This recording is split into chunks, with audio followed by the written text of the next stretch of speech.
tunjukkan satu saja siapapun orangnya. Mau ulama, mau kiai. Dengan kebenaran apa yang disampaikan itu, tunjukkan satu saja. Kalau memang agama itu bisa menyelamatkan orang tentang setelah kematian, aku tak ngikut.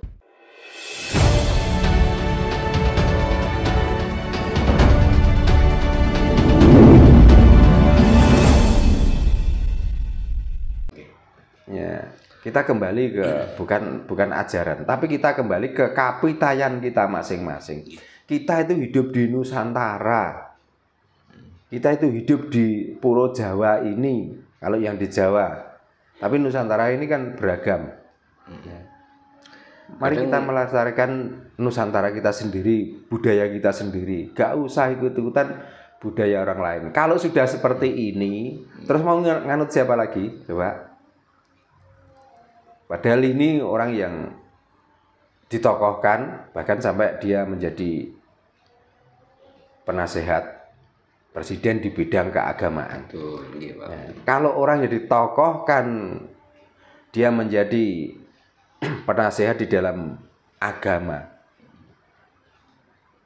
Bukan cangkem ya, cocote model ngene iki. Apa kira-kira umatnya malah dikongkon sing luweh. Ini cuma satu yang kelihatan. Bukan, maksudnya ucapan satu. Ada lagi. Ya.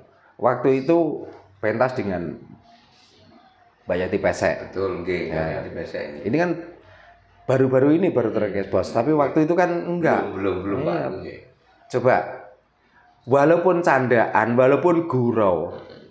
Ya. Bu Yati Pesek itu senior di dalam seni Jawa. Nggih. Ya. Walaupun itu candaan, walaupun itu guyon, walaupun itu hanya untuk mengundang supaya orang tertawa. Terus dikatain lonte, coba. Ya. Apa kira-kira ya pantas? Apalagi yang ngomong itu orang yang dianggap balik ya Pak. Coba. Kan Dilihat etis, dari umurnya. Dia itu lebih muda dibanding Bu Yati Pesek. Anaknya itu Pak. Nah, ya makanya. Itu walaupun apalagi di panggung loh. Ya. Itu walaupun guyon, itu walaupun candaan. Saya sangat-sangat tidak terima. Karena apa? Bu Yati Pesek itu senior saya. Dia berkecimpung di bidang seni Jawa. Saya pun juga Jawa. Di seni Jawa.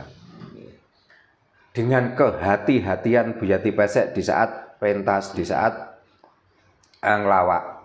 Karena dia membawa nama Jawa. Karena membawa nama Jawa, mewakili. Ini loh budaya Jawa yang sebenarnya. Tata krama, ya, andap asore, sopan santune dijaga. Terus tiba-tiba pentas dengan Gus Miftah. Terus seandainya Bu Yati Pesek itu cantik, yang ditakutkan kelonte. Nah ini kan sangat luar biasa ini. Belum lagi yang lainnya, coba. Yang sedikit-sedikit goblok-goblokan orang. Nah apa kira-kira orang wong pinter, orang wong bener nih gak dek nih kira-kira? Ini sebenarnya cuma satu kali ucapan goblok, tapi ini menyakiti semua orang loh. Gitu Pak. Nah, ya. Karena apa? Kalau saya mungkin tidak nganut dia, tapi bisa anak saya, bisa cucu saya, karena kadung ngefans sama mereka. Nggih. Ya. Akhirnya ikut-ikutan loh, karena bahasa goblok itu adalah bahasa guyon. Akhirnya kalau tidak cocok sama orang, ya digoblok-goblokan.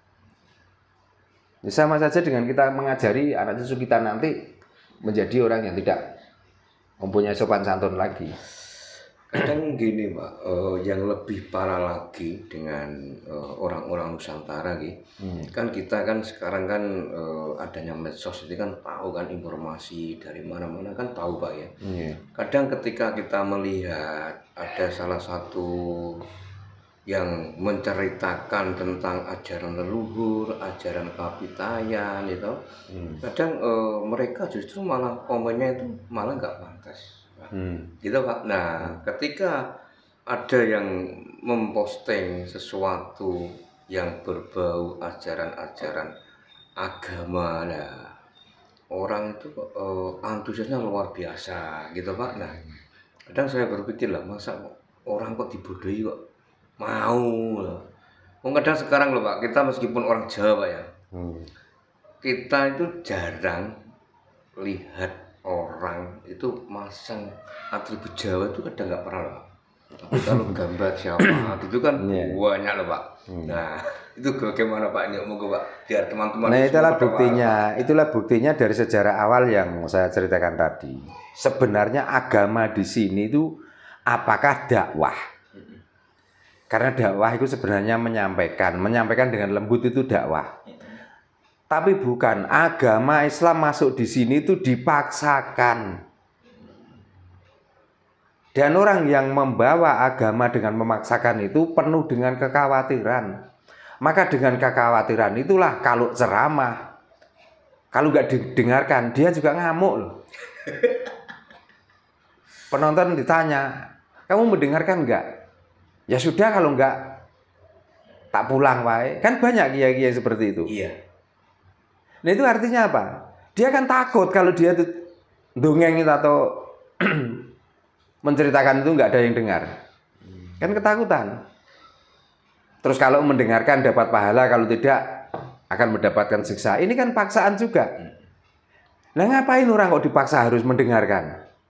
Ngapain orang dipaksa harus mengikuti?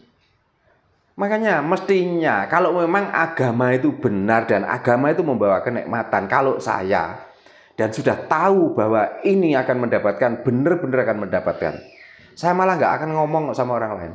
Tak nikmati sendiri kok.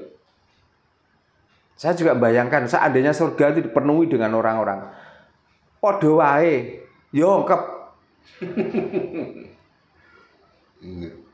Kalau saya memang sudah tahu benar-benar bahwa surga itu seperti itu loh nikmatnya. Malah saya itu nggak sempat kok ajak-ajak. Mungkin. Dinikmati sendiri Pak. Makanya saya lebih tekun, lebih melakukan lah perintah agama itu. Ngapain harus ajak-ajak? Katanya itu kebenaran. Benar model apa? Tunjukkan satu saja siapapun orangnya. Mau ulama, mau kiai. Dengan kebenaran apa yang disampaikan itu, tunjukkan satu saja. Kalau memang agama itu bisa menyelamatkan orang tentang setelah kematian, aku tak ngikut. Kalau berani bertanggung jawab, saya tak ngikut. Tapi kalau tidak, apalagi saya sudah wis maleh dadi wong Jawa nyel. Jangankan kok mulut saya disuruh percaya.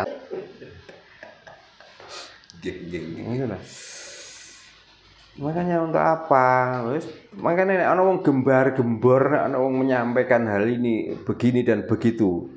Di situ tidak membimbing, tidak mendidik orang yang jelek menjadi baik. Ora perlu. Karena disiar-siaran itu sebenarnya bukan mengajak kebaikan, malah mengajak pertikaian. Contohnya apa? Coba yang sering nongol di media sosial. Coba di mana saja setiap ada tabligh akbar, apa yang disampaikan? Adakah ajaan ayo kita damai, ayo kita saling menghargai, adakah? Coba ngajak perang Pak. Lah mangkane kok gak waktu zaman londo kae nah ngomong ngono nek pengen ilang dase dhisik. Berarti intinya agama itu didoktrin untuk seperti itu Pak. Ya memang dari awal ya nggak mungkin tuh Mas. Agama itu kan bukan dari sini, agama itu dari luar toh. Ini kalau nggak bungkusnya ditata serapi mungkin, tidak bungkusnya ini supaya menggiurkan yang melihat, nggak mungkin laku. Jadi contohnya gini, sumber dari agama itu orangnya kayak apa? Coba. Bahkan negaranya itu terkenal negara jahiliyah. Tahu negara jahiliyah? Negara jahiliyah itu adalah negara paling bodoh. Karena di Nusantara nggak ada salah satu tokoh itu yang mengajak warganya untuk membunuh anaknya perempuan. Nggak ada. Kecuali di negara yang sumber dari agama itu. Di Nusantara ini nggak ada peraturan tuh laki-laki sama laki-laki harus berhubungan. Nggak ada. Kecuali dari negara yang sumber dari agama itu. Di negeri ini ada memang bunuh-membunuh dari bapak ke anak dan lain sebagainya. Tapi kan ini ada juga sambung rakete. Ada urun rembuke saka agama-agama itu. Dulunya apa ada yang seperti itu?